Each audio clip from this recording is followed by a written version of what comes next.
Now, in London, I would remind you that there's a lot of impactful things that are going to maybe interrupt some of these numbers. One of them would be population growth. We've known it's been projected that, within another 15 or 20 years, London's population could go up to as high as 800,000 people. Right now, it's not even 500,000. So, how will we handle that as a food bank? We're not trying to make judgments or projections for other people, but for us as a food bank, we have a responsibility to feed our families. Presently, at 6,000 families a month, roughly 16,000 individuals, 10% of London. So, what are we going to do then at that point as the pressures come on us? So, we began a study. I want to take you through some of those things to see what we found. We're not going to make any judgments out of those things, but I want you to know what we discovered. And what we found out really leads us to feel challenged about what's coming. But let me show you the first chart, and then we'll go from there. A lot of those people that came back from World War II were severely wounded, as was my dad, right? There were many that were like that. Many were emotionally and psychologically traumatized by what they had seen. You couldn't just drum up a workforce and everybody was fine and away you went. You had to realize that a lot of these individuals had to reintegrate themselves back into society after 6 years of world conflict, and that it was not going to be easy. And so they set up support programs and other things to help those people as they came back into it. The idea was that they projected that growth would move forward. And as a result of that, more and more Canadians would come into that prosperity, much more so than it happened before World War II, for instance, in the Depression, or even before World War I. So this chart shows the wealth in Canada. It's phenomenal. It shows you how fortunate we are to live within this country. But we need to remember that there were purposes for that kind of wealth. And it wasn't just so that we could get richer or wealthier or have more goods. It was for security, so that everybody had a country in which they could live in and in which they could benefit from being here. That's that wealth. Now let me show you something else. What we purchase, what we put our money towards. So what it's showing is that we are purchasing more, we are doing more as a result of the last 20 or 30 years. It's important to realize that a lot of that came about as a result of globalization, which took place just before things took off on this chart. Globalization, the idea of free trade around the world and other things, suddenly meant that Canadians could buy a lot more in the way of products and services, thus the GDP numbers that you see here. But it also meant that there was a certain opening up of the ideas as to what financial growth meant. And where it was once more about security for everybody, it now was beginning to advantage certain aspects of the population and not others. But look at it. It's why we're living the way that we are. We live a very blessed life in this country. We are able to afford and do way more things than we used to. But you'll see there at the end of the chart, and if you keep looking at it, it begins to level off. You see it go down a bit during the pandemic for obvious reasons.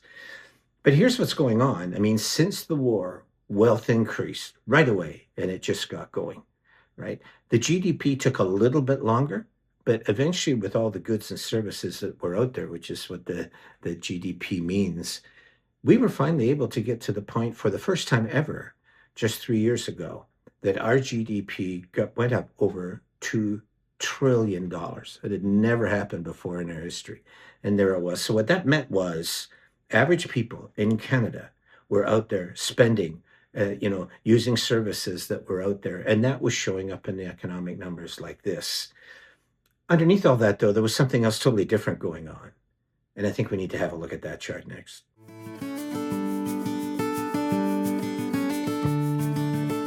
This is what's happening in Canada. In the middle of all this time of talking about the wealth and prosperity and the GDP and how it grew and everything else, this was also going on underneath the scenes.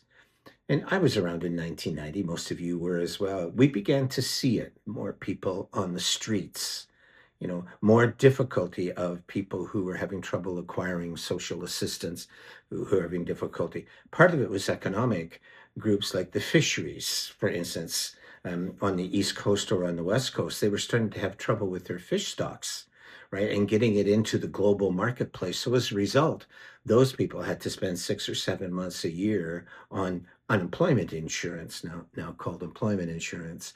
But so there was lots of things impacting us then. But that belief that the wealth that we were acquiring was for the security of everybody had not only begun to fray, but deeply widen.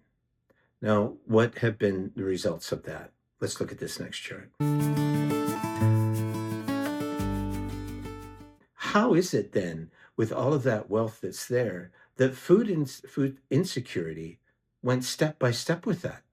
One would think is that if wealth went through the country, food security would lessen, poverty would lessen. But that is not what happened. Those things began to just climb up along with wealth. In other words, they were mirror images of one another. So what was happening here was, in the past, wealth meant security. If we talked about this earlier, this ability for people to make their own way in life. And what we're seeing is, for many Canadians, that was happening. That solid line showed that they had more power and financial power to be able to get things that they wanted.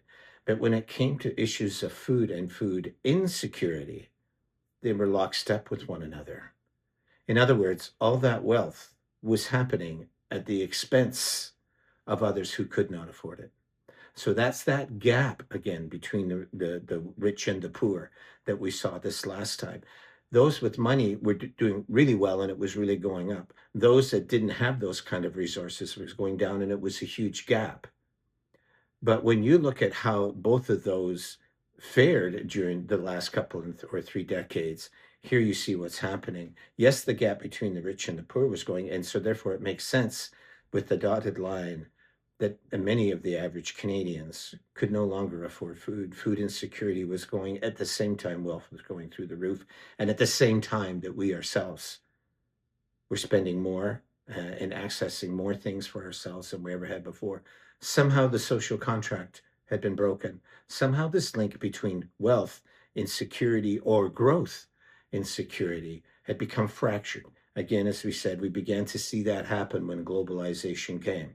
And then all of a sudden things began to, we weren't able to control our economy in such a way that as the wealth accumulated, also we were able to lessen the difficulties that many vulnerable Canadians found themselves in. We couldn't do it. And as a result, wealth and poverty grew at the same time. It's hard to understand, but that's what happened in Canada. It wasn't just unique to here. It happened in the States. It happened in Europe. But you can tell something changed from my dad and mom's era, where the idea was that, growth and wanting growth was designed in part for everybody, not just for some. That contract had not only frayed, but had widened measurably to the point where now today, the numbers of people in food insecurity are in the millions. Let's look at another chart. So what we're saying is the income that people are getting, it's great that we have jobs and everything else, but the cost for food has gone up so much that there's this huge gap in the present day. Now we're seeing this, we're all feeling it. We're all feeling, I mean, there's lots of research when I was doing this that showed it was the middle class in many ways that were really struggling with this. They were having trouble affording food because many of them were living in nice houses, had cars, took vacations, they had jobs with benefits. But once the pandemic came and the cost of living went up and inflation had risen, all of a sudden they were in an at-risk area. And this is part of the reason. And this is part of the reason why many people who are working are coming to food banks. Now, many of them are on minimum wage or they're working part-time or whatever it is, but we're seeing a growing number of people coming to food banks across the country who are working and who are doing their best to make ends meet, but are having great trouble. So that's what you see here about just the cost of food and what took place. And let's see what that does to the population during that time and see what their chances were of growth and having a better and a more secure life. But this tells you what's going on here. In Ontario, And it's why Ontario's food banks have gone through some of the highest demand. The cost of food has gone up to such a degree, and the average Ontarian also having to pay rent, all the other things that are going along with it, it's getting out of reach for many of them. And that's why so many of them have been coming to food banks. Let's go a little farther.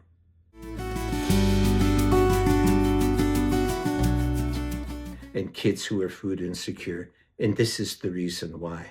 There's way more of them now, and they've grown exponentially compared to where adults are at. So this is why we are deciding to do that. The Middlesex London Health Unit put out a report just a few months ago in the fall of 2025. They called it the Primer for Municipalities. And they talked about how 1 out of every 4 kids now is food insecure, and it's bordering on 1 out of every 3. That's in London. I would remind you that in 2022, just 3 years ago, it was 1 in 6. That's what's happening here. The number of kids who are in precarity is now greatly increased. Now, this is happening within a nation that a number of years ago, at the end of World War II, were really concerned that growth be measured by security. That was a very important thing. That was the stuff they put in place. They didn't mean that some should really, really benefit while others really struggled. But that is now what we have. But if my mom and dad were still here today, or your parents, and we were to tell them, look, it's the kids that are the most at risk, and here's a chart that proves it, they would wonder what happened to us. What happened to our calling in life that our kids would have better futures than ourselves? It's a very valid concern. Like, did we know that this was going on? Food banks have been trying to say it. Other organizations have been trying to say it. But there's been a lot of people in this country and a lot of leaders in this country who have remained silent on this subject.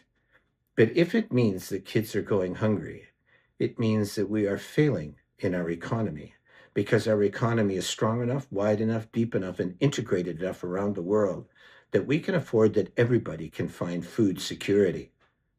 But we are not doing it. And now, as we reach this time of tariffs and changes going on in the world and what's going on south of the border and how difficult it is, we have a few things we have to consider here. This is what we have at this present moment.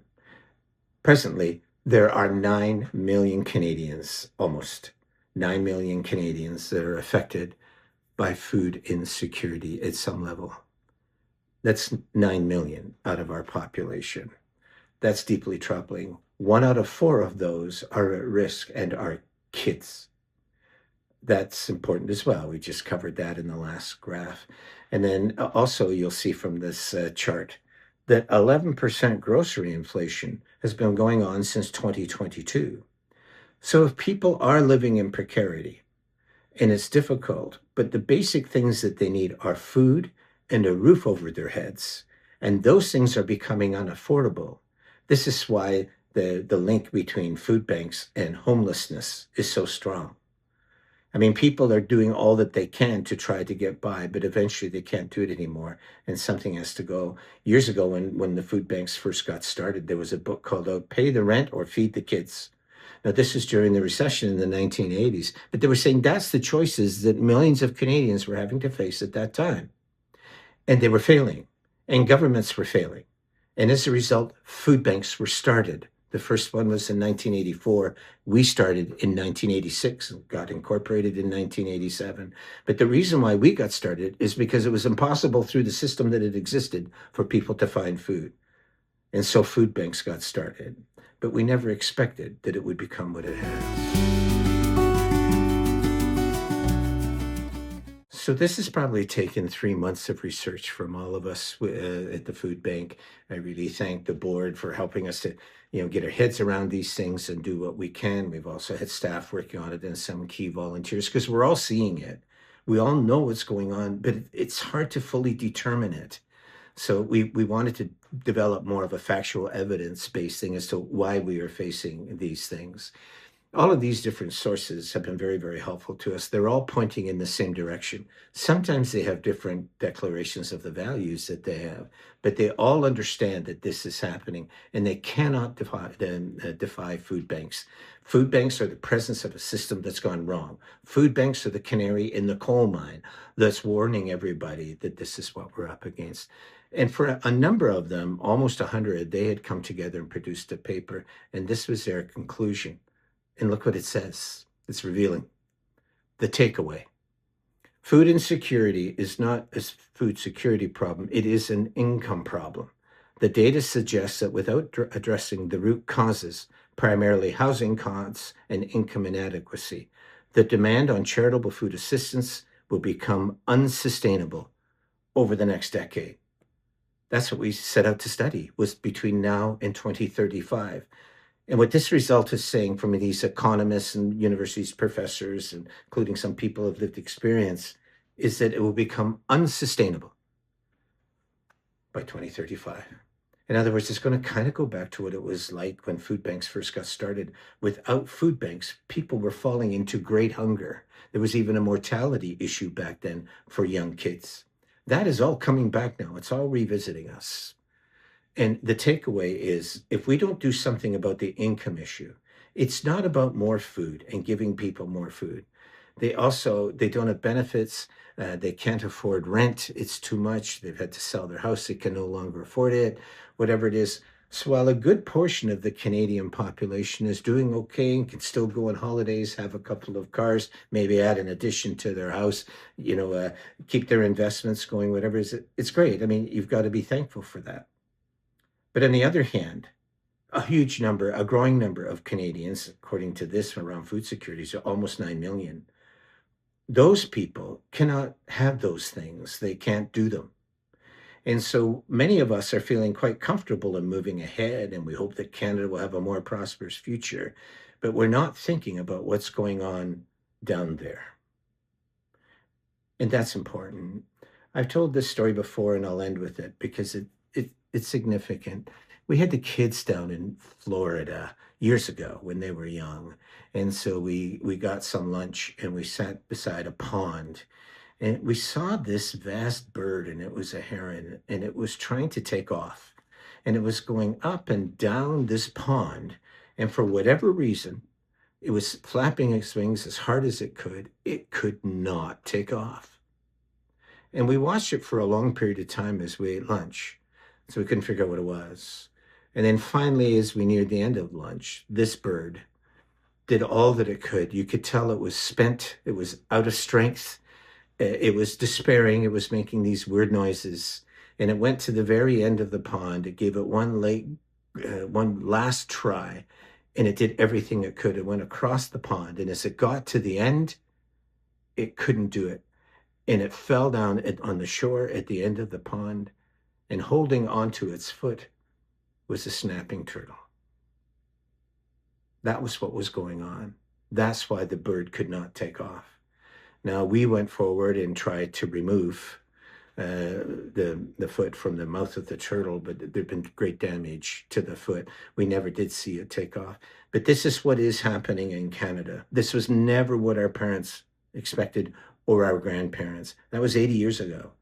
But they expected, because they had lived in a time of the Depression and other things, they didn't want to come back to that after the war. They wanted the soldiers and others, people who had supported the war effort, to be covered and have good health care, mental health care, other things, right? But also jobs and farms and abilities and opportunities, education, health care. They wanted them to have all of those things. So they said, okay, we're going to invest in things like the St. Lawrence Seaway, the rail system. We'll put airports everywhere. We'll open up seaports. We'll help to develop manufacturing and all of these other things. And we'll work and trade with the United States and some of the other countries. But they said the money alone that we are making is not what it's only about. It has to be linked to the productivity and the security of our population. If those two things get separated, then we'll become what we were before the war. We'll become this country of rich and poor. That's what we have. That's what we have now. We're flapping away, and we're trying to take off as Canada in an age of tariffs and everything else. We want to be a leader in the world.